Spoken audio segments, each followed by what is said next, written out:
Imaginez que vous êtes un opérateur du centre d'urgence quand à 22h44 votre téléphone sonne. De l'autre côté de la ligne, une voix nerveuse raconte « Ma fille de 15 mois ne respire plus. Elle n'a pas de pouls. Elle est froide. » Ce que vous ne savez pas à ce moment-là, c'est que la personne qui passe cet appel est la même qui a causé cette tragédie seulement quelques heures auparavant. Voici l'histoire d'une petite fille qui a fait confiance à la mauvaise personne et d'un père qui, bien qu'ayant tout perdu, a pris une décision au tribunal qui a divisé l'opinion d'un pays entier. Ce qu'il a dit a laissé tout le monde sous le choc. Restez jusqu'à la fin pour comprendre comment un seul mot a complètement changé le cours d'un procès que tout le monde s'attendait à voir se terminer différemment. Mais avant de plonger dans ce récit extraordinaire, si vous ne faites pas encore partie de notre communauté, cliquez sur le bouton d'abonnement maintenant. Des histoires comme celle-ci doivent être racontées et partagées pour que plus de personnes puissent reconnaître les signaux d'alarme avant qu'il ne soit trop tard. En septembre 2019, dans l'État du Dakota du Nord, une petite fille nommée Mecca Marie est venue au monde, apportant une joie immense à la famille Curillo. Avec des joues potelées, des yeux bleus confiants et un sourire qui faisait fondre n'importe quel cœur, elle a grandi entourée d'amour dans la maison de sa tante Amanda à Moorhead, Minnesota. Amanda avait assumé la garde de l'enfant quand les parents biologiques avaient fait face à des difficultés qui les empêchèrent de s'occuper correctement de leur fille. Pour Amanda, cela ne représentait pas un fardeau. Bien au contraire, elle considérait Mecca comme une fille de cœur. Dans la résidence familiale, d'autres enfants étaient déjà élevés, et Mecca avait des cousins et une sœur de 3 ans qui adoraient le bébé. L'atmosphère de la maison était remplie de normalité et d'affection. Des matins avec les rires des enfants pendant le petit déjeuner, des après-midi de jeux dans le jardin et des soirées avec des contes avant de dormir. Mecca était complètement entourée d'amour et de protection, ou du moins c'est ce que tout le monde croyait. Pendant plus de 5 ans, Brandy Adelk, une résidente de Fargo âgée de 37 ans, avait construit une solide réputation comme meilleure amie de la famille Curillo. 5 années d'amitié représentaient une période sérieuse et significative de cohabitation. Elle n'était pas juste une connaissance. Adelk était présente lors de toutes les festivités familiales, avait assisté aux premiers pas des enfants, avait offert une aide inconditionnelle dans les moments difficiles et était vraiment devenue une partie de la famille. Adelk possédait une vaste expérience dans la garde d'enfants et une réputation impeccable au sein du cercle familial. Elle connaissait toutes les habitudes des petits, leurs jeux préférés, leurs routines quotidiennes et même leurs manies particulières. Amanda laissait régulièrement ses enfants sous la garde de Brandy chaque fois qu'elle devait s'absenter pour le travail ou des engagements personnels. Après tout, qui d'autre aurait mérité une telle confiance si ce n'est quelqu'un qui avait démontré tant de dévouement et de compétence pendant toutes ces années?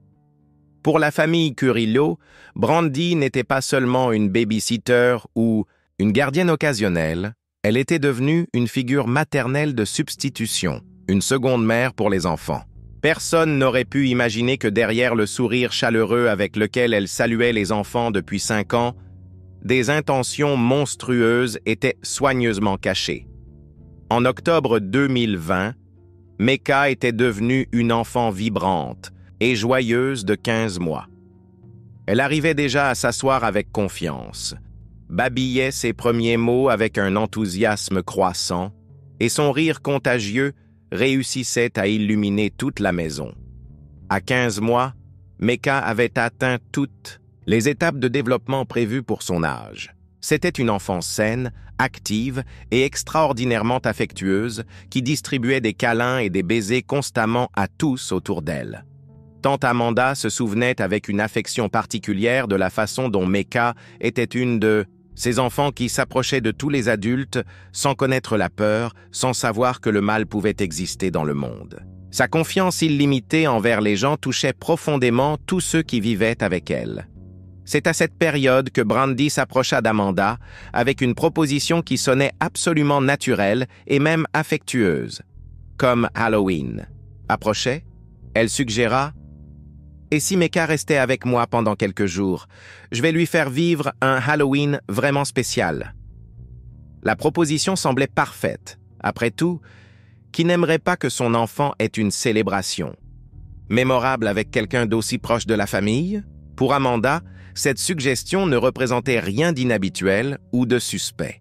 Brandy avait gardé les enfants des dizaines de fois auparavant et absolument tout s'était toujours déroulé de manière parfaite et sans incident. Pourquoi ne pas permettre à Mecca de s'amuser pendant cette date festive spéciale avec quelqu'un en qui la famille avait une confiance absolue? Amanda prépara soigneusement toutes les choses nécessaires pour le séjour de sa nièce. Jouets préférés, pyjama confortable, petits vêtements supplémentaires et tout ce qui pourrait garantir le bien-être et le confort du bébé pendant les jours hors de la maison. Mecca babillait joyeusement et gesticulait avec animation, anticipant clairement de nouveaux jeux, des espiègleries et du divertissement. À 15 mois, les enfants ne comprennent pas encore complètement le concept de séparation temporaire. Pour elle, ce serait simplement une autre aventure intéressante et amusante dans la maison de la chère tante Brandy. Amanda dit au revoir. Affectueusement à Mecca, embrassa sa joue rosée et la confia à Adelk le cœur tranquille. Aucune des deux femmes ne soupçonnait que le 28 octobre 2020 resterait enregistré à jamais comme le dernier jour où l'enfant serait vraiment heureuse, en sécurité et protégée. Cependant, ce qui aurait dû être seulement un week-end joyeux et festif se transforma rapidement en début d'un cauchemar indescriptible quand Amanda revint chercher sa nièce et se heurta au premier mensonge élaboré. Adelk prétendit de manière convaincante qu'un cas confirmé de COVID avait été détecté dans l'appartement et qu'il serait absolument nécessaire de maintenir Mecca en quarantaine rigoureuse pour éviter de contaminer les autres enfants de la maison. « Ne t'inquiète pas du tout, Amanda, je vais m'occuper d'elle avec toute l'affection et l'attention. C'est beaucoup mieux qu'elle reste ici au cas où elle couvre la maladie, ainsi nous ne courons pas le risque d'infecter les autres enfants à la maison, » dit Adelk avec un naturel et une préoccupation qui semblaient genuins. Amanda crut complètement à l'explication détaillée de son amie de longue date. Comment aurait-elle pu soupçonner quelque chose de sinistre venant de quelqu'un qui avait gardé ses enfants avec dévouement pendant tant d'années? Comment aurait-elle pu remettre en question la parole d'une personne qui avait répétitivement démontré sa fiabilité et son amour pour les enfants? Plus tard, pendant l'enquête criminelle, les autorités découvriraient qu'il n'y avait absolument aucun cas de la maladie enregistré sur les lieux. Il s'agissait d'un mensonge soigneusement élaboré et planifié pour gagner du temps supplémentaire et maintenir l'enfant sous son contrôle. Pendant les 3 semaines suivantes, l'appartement situé au numéro 230 de la rue Dixet Sud à Fargo se transforma complètement en un véritable scénario d'horreur indescriptible pour la petite et sans défense Mecca. Chaque jour qui passait apporta de nouveaux tourments physiques et psychologiques pour le bébé, qui ne pouvait même pas comprendre pourquoi elle subissait tant de souffrances. Adelk frappa systématiquement l'enfant en utilisant des objets pointus et contondants, laissant tout le petit corps complètement couvert d'ecchymoses, d'égratignures et de blessures ouvertes de la tête aux pieds. Les petites mains qui auparavant s'étendaient, confiantes à la recherche de câlins affectueux, bougeaient maintenant instinctivement pour essayer de se protéger de nouveaux coups violents. Mecca pleurait désespérément, criait de toute la force que ses petits poumons permettaient et appelait avec insistance tante Amanda, mais absolument personne ne pouvait l'entendre supplier pour de l'aide et de la protection. Les voisins de l'immeuble rapportèrent par la suite qu'ils entendaient occasionnellement un enfant pleurer fort, mais interprétaient ces sons comme des caprices infantiles complètement normaux. Des substances chimiques corrosives furent délibérément versées sur la peau sensible de l'enfant, causant des brûlures douloureuses qui corrodèrent la peau délicate et s'étendirent sur tout le petit corps, incluant le visage, les bras, les jambes et le torse. Mecca se tordait dans une agonie insupportable, mais l'agresseur ne montrait aucun signe de compassion ou de repentir. La petite fut soumise à des actes de violence de nature intime qu'un enfant de n'importe quel âge ne devrait jamais expérimenter ou même connaître. Un enfant qui apprenait encore à marcher correctement devint victime des fantasmes perturbés et malades d'une femme adulte qui aurait dû la protéger. Le bébé criait de douleur intense et d'incompréhension totale sur ce qui lui arrivait. En plus de toutes ces horreurs, Mecca fut forcé de consommer des boissons alcoolisées qui brûlèrent brutalement sa petite et délicate gorge ainsi que son estomac encore en développement. L'alcool causait une douleur atroce pendant que son petit corps essayait désespérément de traiter et d'éliminer le poison qui était systématiquement versé dans son organisme par l'agresseur. À la mi-novembre, l'état général de l'enfant était déjà devenu absolument critique et préoccupant. Son petit corps s'était transformé essentiellement en une blessure continue, présentant des fractures osseuses multiples, des saignements internes, des brûlures étendues et des preuves incontestables de violence systématique. Pourtant, incroyablement, la maltraitance ne cessa pas. Au contraire, elle semblait s'intensifier. Mecca ne pouvait plus pleurer avec la même intensité qu'auparavant. Elle ne possédait simplement plus assez de force physique ou émotionnelle pour exprimer sa douleur. Seulement des sanglots bas et silencieux, une respiration laborieuse et difficile, et le regard vitreux d'un enfant qui avait complètement perdu l'espoir que quelqu'un viendrait à son secours. Le 19 novembre, le bébé était clairement en train de mourir. Adelke comprenait parfaitement qu'elle avait amené l'enfant à une condition critique et potentiellement fatale, mais continua quand même délibérément à la tourmenter. Ce jour-là spécifiquement, elle prit la décision de donner un bain à Mecca, ce qui deviendrait la torture finale avant la mort. Dans la nuit du 20 novembre 2020, approximativement à 22 heures, Adelke mit l'enfant mourante dans une baignoire avec de l'eau et l'abandonna complètement seule pendant 2 heures entières. Le bébé était si affaibli et faible qu'elle ne pouvait pas maintenir sa tête au-dessus du niveau de l'eau. Quand l'agresseur revint finalement dans la salle de bain, elle trouva Mecca complètement submergée, sans respirer et avec la peau prenant une coloration bleuâtre caractéristique. Seulement à ce moment, l'agresseur se rendit compte qu'elle avait effectivement tué l'enfant. Dans un état de panique totale, elle commença à frapper le visage du bébé, à la pincer avec force et à essayer de la ramener à la conscience par des méthodes désespérées. « Réveille-toi! Réveille-toi » criait-elle hystériquement, au corps sans vie de l'enfant qu'elle avait systématiquement torturé pendant 3 semaines complètes. Mecca toussa seulement une fois. Ce fut son dernier son conscient dans ce monde. Après cela, elle perdit complètement conscience et ne revint jamais à elle. Seulement à 22h44, Adelke se décida finalement à appeler une ambulance, mais malheureusement, il était déjà trop tard pour toute intervention médicale. Mecca était cliniquement morte depuis au moins 2 minutes complètes, et son petit cerveau avait subi des dommages irréversibles et permanents à cause du manque prolongé d'oxygène.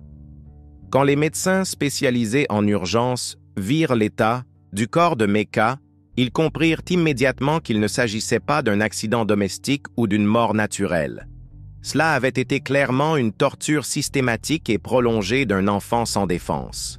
Tout le corps du bébé était couvert de blessures d'âge différents, des blessures récentes à côté d'autres, qui étaient déjà en processus de guérison, montrant une maltraitance continue au cours de semaines. Amanda courut désespérément à l'hôpital et se heurta à une image qui se transformerait en son cauchemar éternel pour le reste de sa vie. Elle trouva une salle complètement entourée de spécialistes judiciaires, de sacs en papier pour la collecte de preuves, de règles, pour la mesure précise des blessures et d'équipements photographiques spécialisés pour la documentation complète du crime. Quand j'arrivais, cela ressemblait au plateau d'un film d'horreur, décrivit Amanda par la suite. Au centre de toute cette scène perturbante se trouvait sa petite Mecca, connectée à de multiples machines qui maintenaient artificiellement quelques signes de vie dans son corps complètement mutilé et torturé. Adelke essayait encore désespérément de mentir et de tromper tous les présents. « Elle est simplement tombée malade, Amanda. Elle est juste malade », répétait-elle avec insistance. Mais les médecins expérimentés connaissaient déjà parfaitement la terrible vérité. Mecca n'était pas malade du tout. Elle avait été délibérément assassinée de manière lente, méthodique et systématique pendant 3 semaines consécutives d'horreur. Le 24 novembre 2020, précisément à 8h08 du matin, la famille affronta et prit la décision la plus terrible et douloureuse de leur vie entière. Les machines de support artificiel à la vie furent débranchées selon l'orientation médicale. La petite Mecca trouva finalement la paix éternelle qui lui avait été niée pendant ses dernières semaines de vie. Elle n'avait que 15 mois, ayant vécu dans ce monde pendant exactement 456 jours, dont les 23 derniers furent un enfer indescriptible sur Terre. L'enquête criminelle qui suivit la mort choqua profondément même des détectives expérimentés et endurcis de Fargo qui avaient déjà travaillé sur des centaines de cas complexes. Le médecin légiste officiel établit définitivement la cause de décès comme des lésions multiples causées par des objets contondants distribués sur tout le corps de la victime, classifiant officiellement le cas comme homicide volontaire. Quand les enquêteurs reçurent le rapport complet et détaillé de l'autopsie, ils prirent une décision absolument sans précédent dans leur carrière. Il fut vivement recommandé à la famille de ne pas lire ce document sous aucune circonstance. « Cela va vous changer à jamais comme personne », alerta le détective responsable directement à Amanda.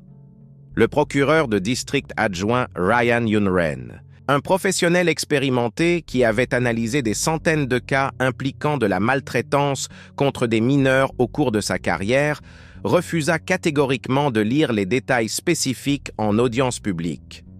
Normalement, quand je mentionne des blessures de la tête aux pieds, je suis métaphorique. Mais ce n'est définitivement pas le cas de cette situation, déclara-t-il avec une perturbation visible.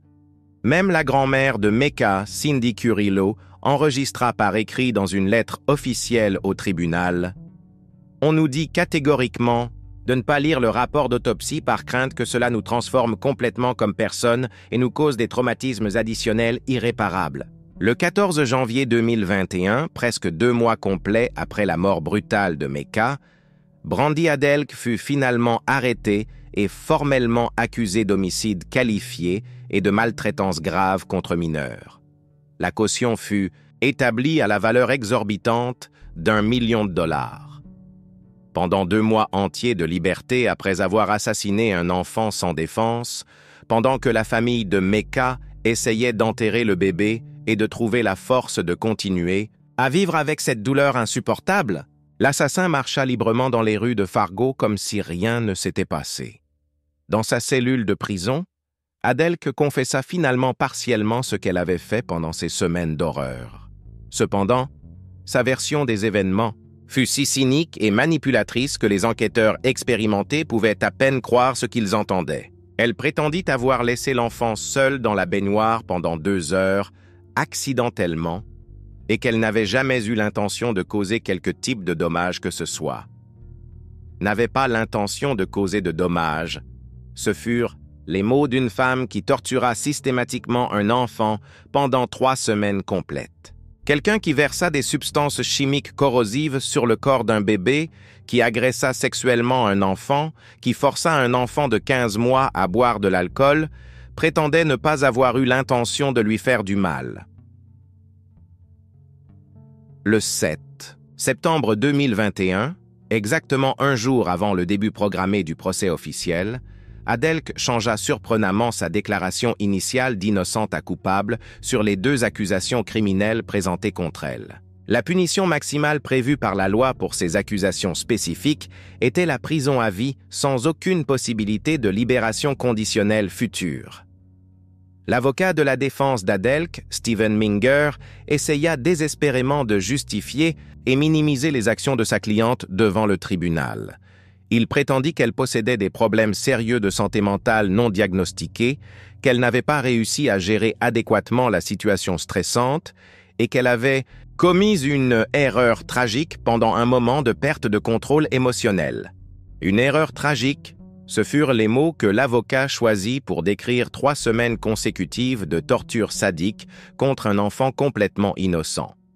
Des brûlures chimiques étendues sur tout le corps d'un bébé furent appelées « erreurs ». La violence sexuelle contre un enfant de 15 mois fut classifiée comme « erreur ».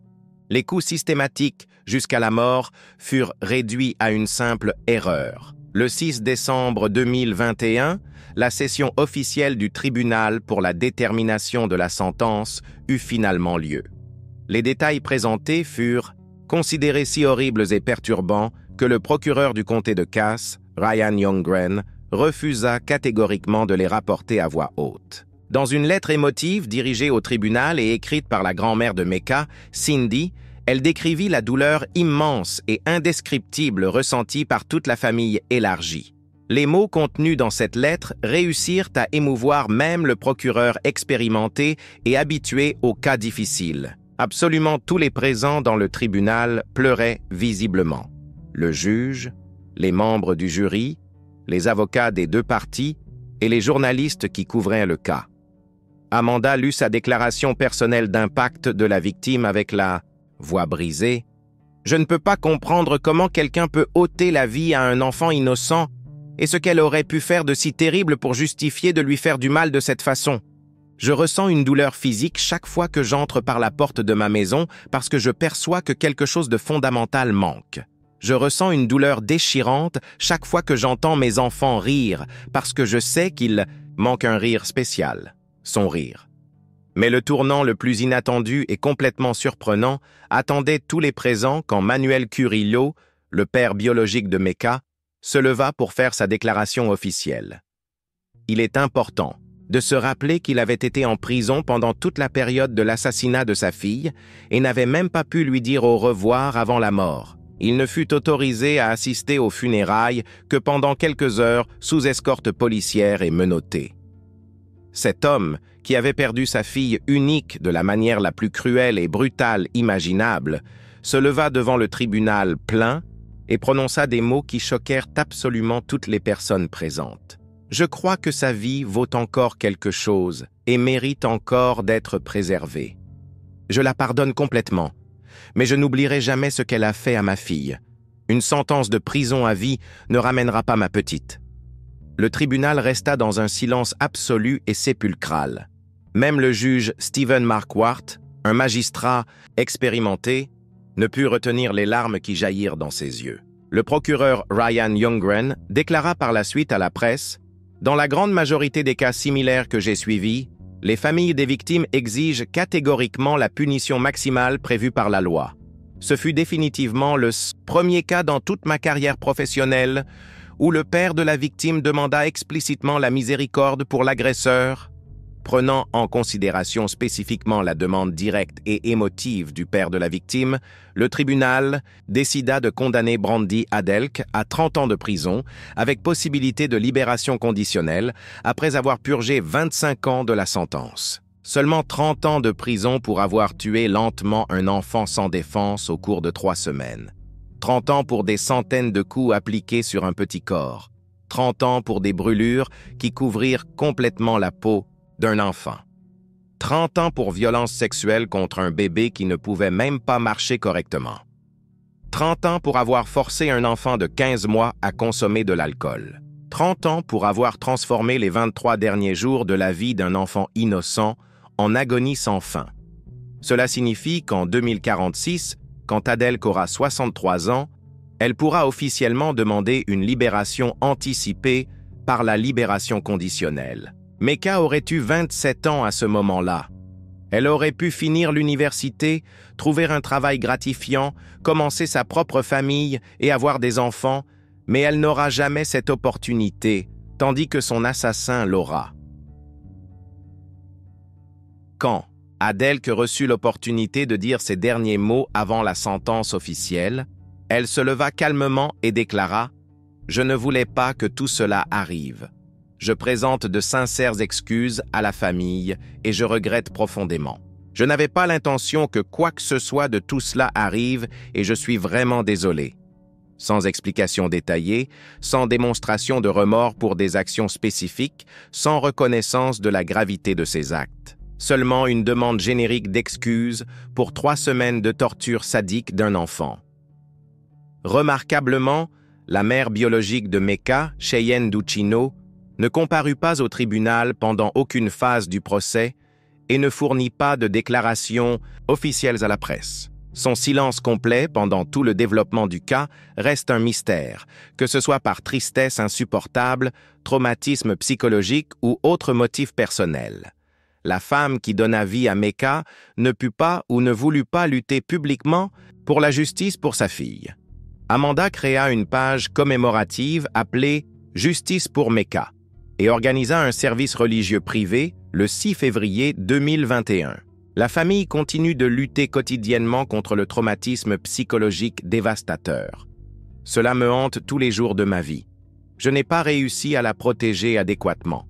Personne n'a jamais pensé qu'elle serait capable de faire quelque chose d'aussi terrible, confessa Amanda dans une interview postérieure.